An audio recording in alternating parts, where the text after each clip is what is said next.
Oh no! Oh no! Oh no! Run for your lives! Whoa. Whoa. All right, so what are you looking at? You're looking at my, oh no, we don't want this to rust. Get it out of there. I don't care about sombrero. But not my loppers. You're looking at some very beautiful plants in there. Should have timed it better. Oh well, this is how life is, you know. You guys ever heard of Murphy? Here, let me clean you up a little bit there. Let me clean you up a little bit. You're looking a little dirty. How's that? Yeah, Murphy. Well, he has this thing called his law, and anything that will go wrong, anything that can go wrong will go wrong. There's all kinds of axioms involved with that. But these, my friends, as you'll see through the mist, is these are a whole bunch of really beautiful variegated agave attenuata soft tip. You might know the one that I created, Chorus Stripes. This is very different. This is extremely variegated. They grow slower because there's less photosynthesis happening. Because there's less green, the white part really isn't productive from an energy generation standpoint via photosynthesis from our beautiful sun.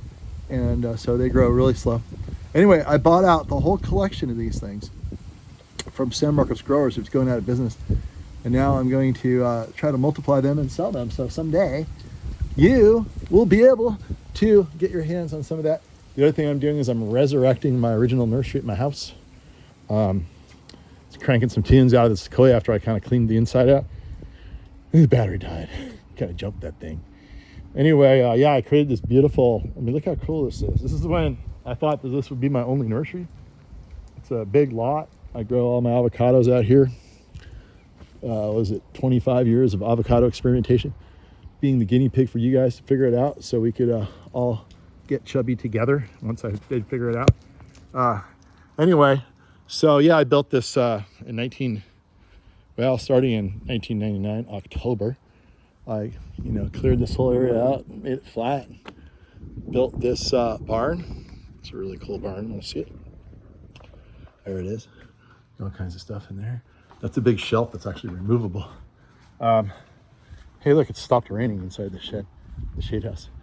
Big shade house, greenhouse, production area, little hammerhead turnaround parking area, little place to chill and eat your avocados. All right, so why did I abandon this beautiful nursery area? Well, let me tell you, deer, what else? Deer, no workers here. They all go to Richmond, so I ended up finding Richmond and buying Richmond, and then it was so much more conducive to work out of there that at some critical point I finally said, okay, I'm just going to shut this down out here, sadly, and then just produce plants at Richmond, and instead of just growing them here and shipping them over there. But I had a landscape business when I first did this, and I thought that that was going to keep going. But right when I did this, I sort of did the palm tree thing and the big nursery in Richmond. Too good of an opportunity to pass up. But it's a really cool area. These are all recycled bricks, 19,000 of them, my best estimates. You can see I have the yellow ones. I banded the outside. It goes all the way through the forest like the yellow brick road. That was my fantasy as a kid. Here's this all 100% recycled glass, sort of redwood barn or a greenhouse. And I need to kind of get things going in here. I made a fun little loft for the kids to hang out at up there. Who knows what happened up there over the years? I won't ask. Then over here is kind of fun. Check this out. I found a guy, went to a guy's house in Marin, and he's a big mountain bike guy. He built a shed just for his mountain bikes. And I'm like, oh, that's really cool. I want to get something like that to cover a water tank. I have a water tank down there that recycles the rainwater. And he's like, oh, it's your lucky day. You want this one? Because my neighbors are making me tear it out. It was within a setback. And I was like, all right. So I came and got it with a crane, and it's still hanging in there. These were extra pool coping from the pool I built. And then my daughter used that as an art studio. I went over to Concord and got a bunch of recycled redwood decking. See down there? It's a cool little deck out in the trees out there. So it's still holding up.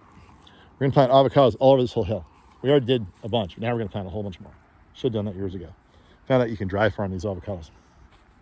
So we're primarily gonna grow avocados here. up here and spread them all out in the sun. And I have a little mechanism I'm going to employ to keep the deer off them. And we're only going to grow we'll probably grow the really rare ones here so I can keep an eye on them. And it'll probably be the really big ones, the ones that I've sort of created. And yeah, so we'll finally have lots of those to sell. And yeah, so that's kind of the story here. Let me show you these plants again. Look how beautiful these things are. I need to kind of get them growing well. And I think I can do it if I just give them a little TLC. And here's some plants over here, some bigger ones. And I'm going to make these perfect and great again. They were sort of neglected down at San Marcos Growers, known for all kinds of super cool plants. Randy Baldwin, legendary plant horticulturist, talked me into this endeavor. So he thought I was the perfect guy for this. So I bought every single one of them, and here they are. These are really rare. I'm going to try to multiply them as fast as I can and then sell them to you guys to get them out into gardens where they belong.